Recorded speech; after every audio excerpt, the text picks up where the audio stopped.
Hey ho, meine kleinen Pflänzchen, willkommen zu meinem allerneuesten Faktenvideo. Heute geht es mal wieder um die wunderbare Zelda-Thematik.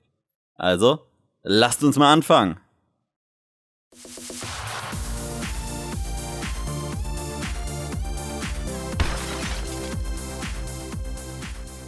Wer von euch nutzt eigentlich eine Smartwatch?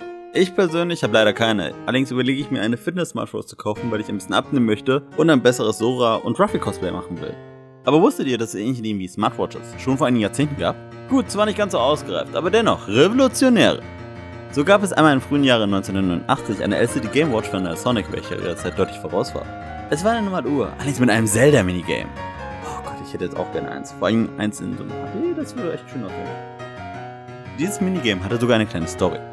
Und zwar betritt unser Held zunächst unbewaffnet eine Höhle, um alle Triforce-Teile zu sammeln. Dabei reist er durch 4 Dungeons mit jeweils 4 Räumen, in denen er zahlreichen Gegner wie der gefährlichen Eisenkugel oder den Fledermäusen begegnet. Er findet zur Verteidigung aber auch jeweils ein Schwert, Bomben sowie einen Bumerang. Und am Ende eines jeden Dungeons muss er sich Aquamenta stellen, einem Boss aus Zelda 1. Auch wenn 4 Räume ein bisschen bescheuert ist. Ich hätte lieber 3 Dungeons mit jeweils 3 Räumen gehabt, wegen der mit 3 Fältigkeit des Triforce. Oh. Und sollte er die Reise erfolgreich schaffen, setzt er das Triforce zusammen und das Spiel wird auf Level 1 zurückgesetzt. Leider ist diese Uhr trotz dieser ganzen coolen Features einfach nicht gut angekommen und war ein finanzieller Misserfolg. Dabei verfügt dieses Spiel sogar über einen Easy und einen Hard Mode, also etwas für alle Dark Souls Fans unter uns.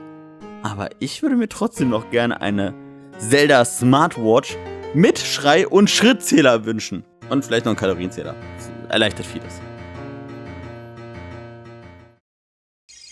Hey, listen! Listen! Im grandiosen The Legend of Zelda Ocarina of Time ist es wie in so vielen anderen Ablegern der Serie möglich, Flaschen zu sammeln. Und diese Flaschen haben auch sehr viele nützliche Funktionen. Zum Beispiel kann man in ihnen Dinge drin aufbewahren oder andere Dinge aufbewahren. Die Möglichkeiten, die ihr habt, sind quasi endlos. Aber wusstet ihr, dass diese Flaschen sogar das Böse besiegen können? Ja, richtig gehört. Ihr könnt im Endkampf gegen Gandalf auf der Turmspitze die Lichtblitze, die euch Gandalf entgegenwirft, auch mit einer leeren Flasche zurückschleudern. Das klappt sogar leicht besser als mit dem Master-Schwert. Zwar schlechter als mit dem Big-Goron-Schwert, aber hey, besser als das Master-Schwert. Das liegt an der höheren Reichweite der Flasche. Und ja, man muss den Schaden auch trotzdem mit dem Schwert machen, aber egal, das Ganze hat mich auf einen wunderbaren Gedanken gebracht. Und zwar: Preist die heilige Flasche!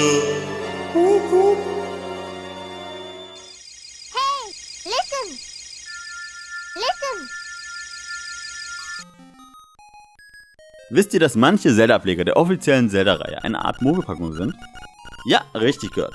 So zum Beispiel The Legend of Zelda Link's Awakening. Dies ist schockierenderweise der erste Ableger der Serie, in welchem die titelgebende Prinzessin Zelda gar nicht vorkommt.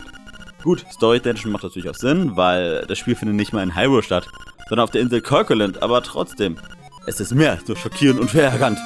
Ich bin so wütend. Hey, listen! Listen! Der neueste Ableger der Legend of Zelda-Reihe, das großartige The Legend of Zelda Breath of the Wild für die Nintendo Switch und die Wii U, wurde zuerst als 2D-Game programmiert, ganz wie der erste Ableger der Serie. Die 8-Bit-Version diente dazu, neue Spielmechaniken zu testen und Ideen leichter umzusetzen. So hüpfte Miyamoto zum Beispiel stundenlang herum, nur um die Hüpfmechanik perfekt zu kriegen. Aber leider hat sich Nintendo bis jetzt noch nicht dafür entschieden, die 2D-Variante ebenfalls zu veröffentlichen. Und Nintendo, falls du dieses Video hier jemals siehst, bitte, bitte, bitte, bringt die raus. Am besten für den Game Boy Advance SP als Special Edition. Ich kauf das gern. Ich mag den. Ich mag den sehr. Hey, listen! Listen! Wie ihr sicher bemerkt habt, habe ich eine riesige Liebe für die Zelda-Reihe. Ich liebe die Games, ich liebe die Musik und ich liebe sogar die Deko. Aber wusstet ihr, dass selbst die Nintendo-Mitarbeiter sehr gerne Zelda-Gegenstände, Musikstücke oder sonstige Easter Eggs in alle möglichen Spiele einbauen? Selbst in die friedlichsten von ihnen. Oder warum sonst kann man im DS-Ableger von Animal Crossing Wild World, einem der friedlichsten Spiele überhaupt, das Master-Schwert oder auch das Triforce als Raumdeko kaufen? Oder im Wii-Ableger Let's Go to the City die Majora's Mask? Ich meine, die hat damit fast die Welt zerstört, aber okay. Ja, magst du sie haben? Aber ich habe natürlich noch ganz viele weitere Beispiele bei meiner Recherchen gefunden. Und deswegen dachte ich mir, ich gönne euch jetzt mal 10 Sekunden reinstes Zucker-Entertainment. Mit wunderbaren, absolut hochwertigen Animationen. Los, Schnitt, Arti!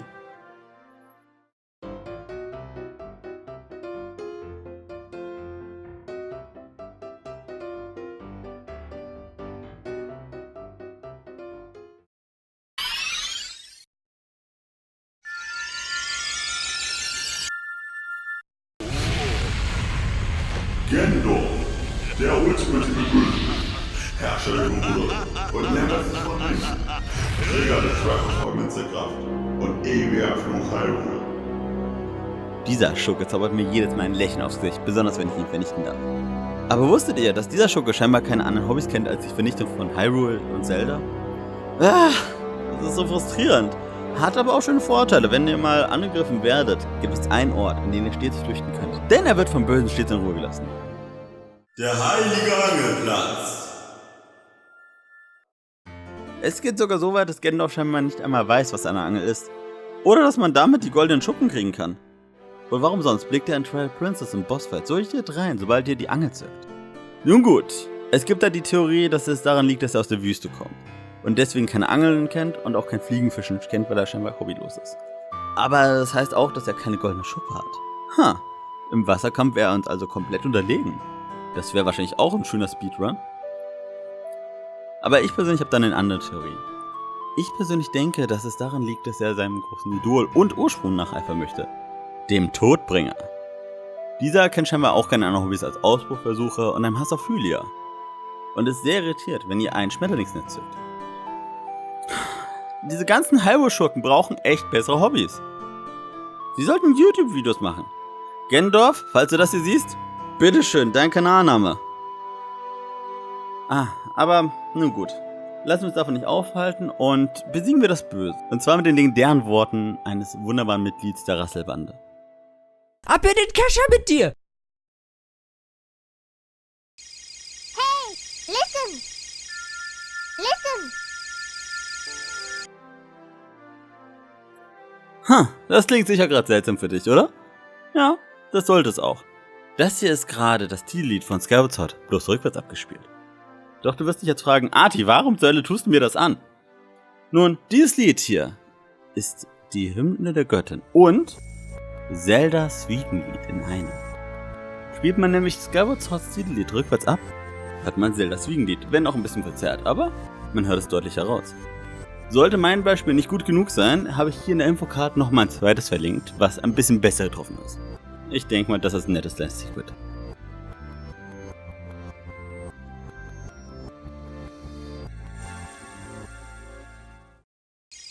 Hey, listen! Listen! Wisst ihr, Nintendo hatte sehr viele, sehr geniale Konsolen im Angebot. Und auch wenn der GameCube darunter nicht die verkaufsstärkste Konsole war, so hatte er dennoch sehr viele gute Spiele und Innovationen zu bieten. Einen praktischen Tragegriff, dessen Bequemlichkeit alles andere, was jemals existiert hat, in den Schatten stellt.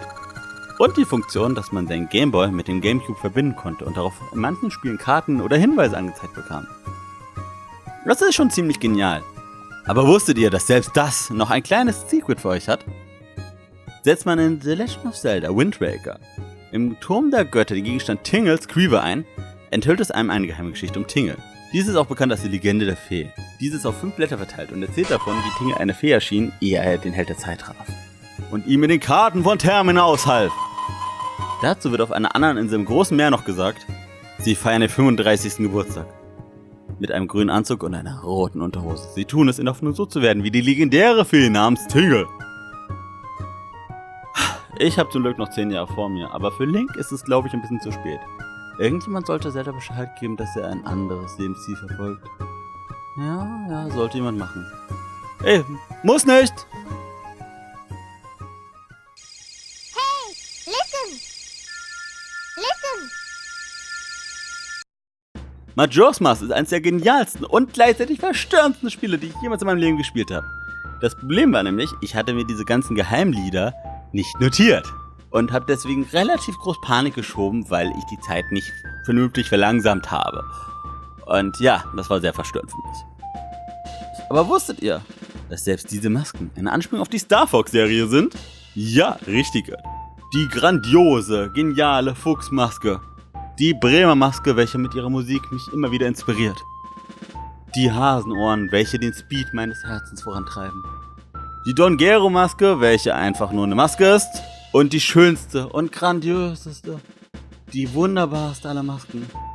Die Maske der Düfte aus Majora's Mask sind eine Anspielung auf die Charaktere Fox McCloud, Falco Lombardi, Peppy Haare, Sleepy Todd und Pigmadenga. Do a barrel roll!